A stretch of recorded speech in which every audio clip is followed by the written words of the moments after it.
This experience happened to me in 2020. The world was shutting down because of COVID and everyone was cooped up in their homes. Being an avid backpacker and camper, I used COVID as an excuse to travel to different national parks and camp out in different places. One of those places was a creek in Rocky Mountain National Park, Colorado. Without giving away my identity or revealing too much personal information, let's just say something happened with my job back in 2019 that caused my reputation to kind of suffer a bit, and a good number of people despised me. I had to change apartments, get a new phone number, and eventually quit my job. The mistake I made caused a good number of people to lose a lot of money, so the shitstorm was expected. I just didn't know how far it would go. I was literally getting harassed by different random numbers for a while. Some texts were even threatening. I didn't know if they were from the same person or different people each time, but I considered the possibility that it was one person texting me from a bunch of different numbers. For a while it seemed to stop, and I was grateful that people seemed to lose interest or just move on. I wasn't working around this time. I was taking time to myself, hence another reason I was traveling around to different national parks. I drove the 3 hours to Rocky Mountain National Park, parked my truck, and started my hike up the trail to the creek. There was nobody else there. I'm sure that was because this was right when the lockdown started and people were taking it very seriously and not leaving their houses. That, and it was also still the winter time. There was a thin sheet of snow on the ground, hard enough that it made that loud crunching sound with every footstep. After a little while, I made it to the creek, and it wasn't frozen. It was still flowing. It was incredibly peaceful, and this was a detox I needed from the stresses of my life at the time. I found a place a little ways off the path to set up camp. After the tent was set up, I chopped up some wood, started a fire, I cooked some sausages on the stove. Then I started reading my book by the fire. After finishing a few chapters, it was getting dark out. Thank God for headlamps. I rolled a J and started smoking it. After a few hits, I felt my phone start going off. Honestly, apart from my family, I don't have a lot of people texting me, so I pulled out my phone from my jacket pocket and saw a bunch of texts from an unknown number. My heart skipped a beat when I realized it was happening again. The texts were from a number with a 203 area code, which I looked up to be Connecticut. Whoever it was texted me saying, "How's your camping going, buddy?" The second text said, "It's beautiful out here." The third text said, "I see why you came up here." My default reaction was to respond, "Who is this?" If they simply left it at "How's the camping going?" I would have assumed it was a family member, but they were sending messages as if they were here with me. The weed had already entered my system and I was definitely high. This did not help my anxiety one bit.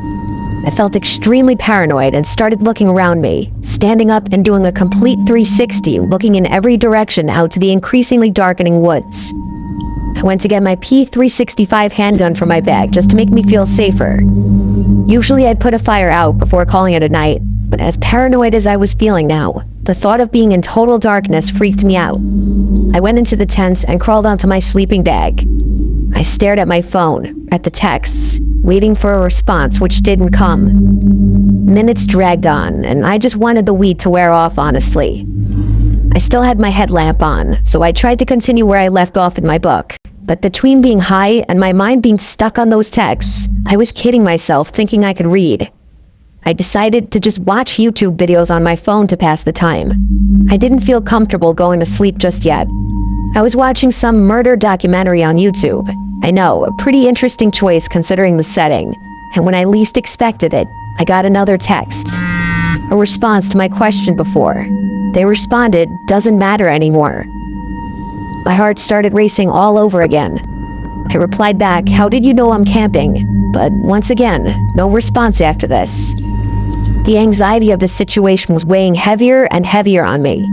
Was this a prank by a friend or family member? Or was this one of those people harassing me again?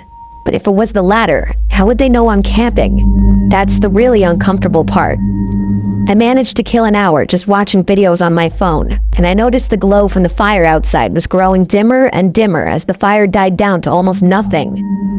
In the wintertime, without the sound of bugs, the woods are dead silent apart from wind on a windy night. The second a video would stop playing, the silence would become deafening. Usually I'd embrace the peace, but my peace was completely disturbed because of these texts. Something then broke the silence. the unmistakable sound of human footsteps in the snow. They approached my tent until they were only maybe 6 feet from outside the tent. Then the footsteps stopped. I had the gun tightly gripped in my hand, ready to turn the safety off. There was suddenly a flash from outside. It looked like someone briefly shined a flashlight at the tent, or they took a picture. I had my answer soon enough. I heard the person walk away now, before their footsteps slowly faded out to silence. And as I expected to happen in the back of my mind, my phone dinged and vibrated, and that number sent me a photo. The photo was of my tent. Following that was a text that said, "Have a good night's sleep." I can't explain it, but suddenly it felt like I completely snapped out of the remainder of my high, and a bout of adrenaline and confidence overwhelmed me. I unzipped the tent and shot 2 rounds into the air. The sound of footsteps running away in the snow in the not-so-far distance told me that it worked and scared the person off. But it also disturbed me even more, that would mean they were still hiding somewhere in the distance, watching. I screamed a threat into the air and climbed back inside my tent. I believe it worked because there were no more texts and no more sounds of footsteps. I was awake for hours after, simply because the occurrence completely woke me up. I felt like I drank 3 cups of coffee. Eventually, I did fall asleep, and waking up to morning sunlight was a huge relief. Whoever followed me there was not ready for me to pull a gun. I definitely don't seem the type of person that would own a gun, and I know that. That was my first time shooting that gun since buying it, and in fact my only time to this day. Whoever had been texting me, harassing me, and apparently stalking me, apparently decided to back off when they found out I had a gun, because almost 5 years later now, and I haven't been bothered. Still, it was a nightmarish night, and I can't imagine how differently it might have turned out if I wasn't armed. During my childhood, every year my family would have a tradition where we'd all go up to northern Michigan for a weekend in October. Our Uncle Jim used to own a 4-acre property up there. The house on the property could fit a lot of people, with 5 bedrooms and 3 bathrooms. 2 bedrooms were set up for my cousins and my siblings, so my brother and sister in one room and our 4 cousins in another room. The other rooms were for all of our parents.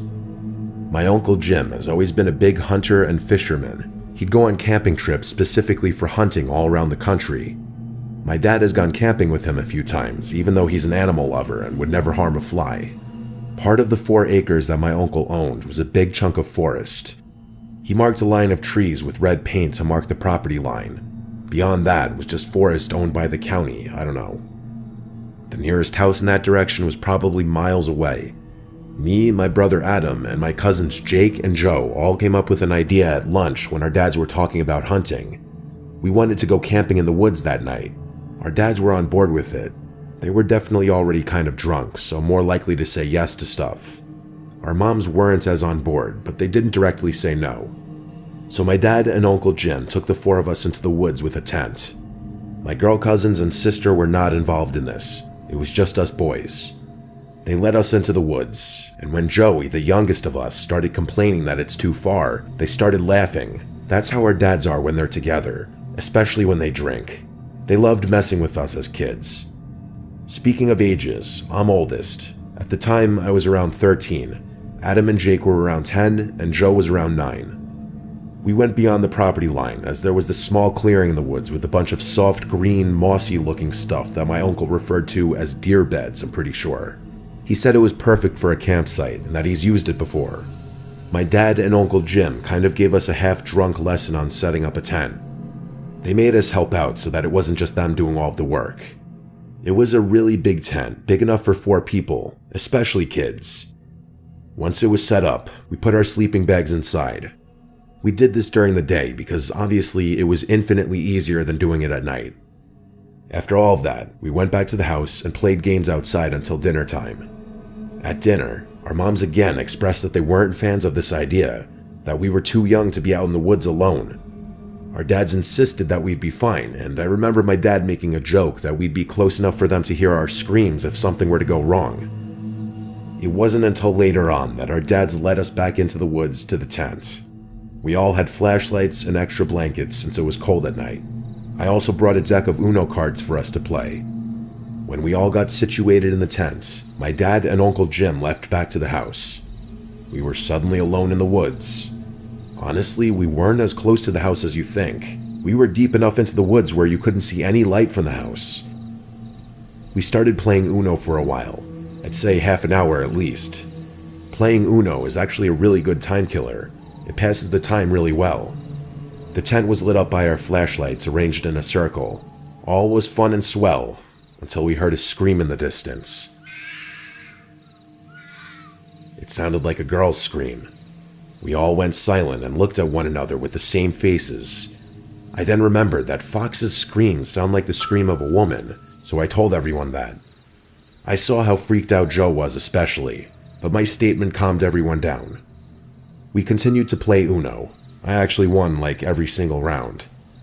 At that point, no one had mentioned the scream again. It was most likely out of all of our minds. But it happened again, and much louder and closer this time.